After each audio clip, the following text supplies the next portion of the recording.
I write about LGBTQ+ identity, disability, and rural health access.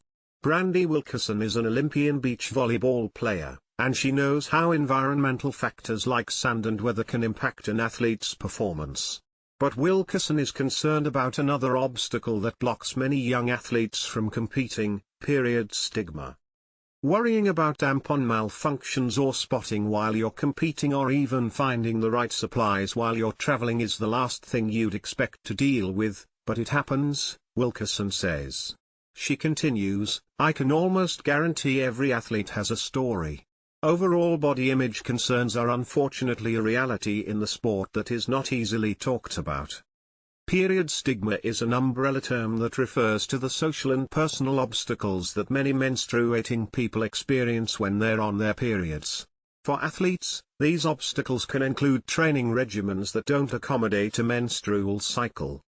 Physiology researcher Georgie Bruinvels explains that, in the past, menstruating athletes were encouraged to bear their periods in silence and compete through their discomfort. Most sports health research centers on male athletes. This narrow scope of research has failed to account for the ways that hormone changes can impact an athlete's body. Women are more likely to experience knee injuries during the ovulatory phase of their menstrual cycle, aka in the 2 weeks before their period. In an interview with The Guardian, Bruinvels posits that coaches and sports trainers can use this medical knowledge to help protect athletes. There is a body of research emerging that highlights that strength training is more advantageous in the first half of the menstrual cycle. The body adapts and recovers better. When Wilkerson found out more about these normal hormonal changes, she felt more empowered. "I would suggest young athletes first really understand the science behind the periods," Wilkerson urges. "What helped me when I was younger and struggling with body issues, especially around my menstrual cycle, was appreciating the waves and changes that my body needs to go through to stay healthy." Since the 1930s, tampon companies marketed their products as a convenient option for women to wear during sports. More recently, menstrual cups and absorbent fabrics have provided sportswomen with more hygiene options.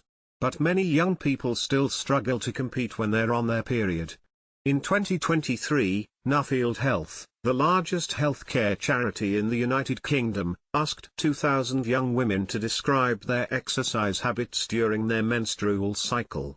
While 40% of the young women enjoyed playing sports, 84% showed less interest in exercising during their period.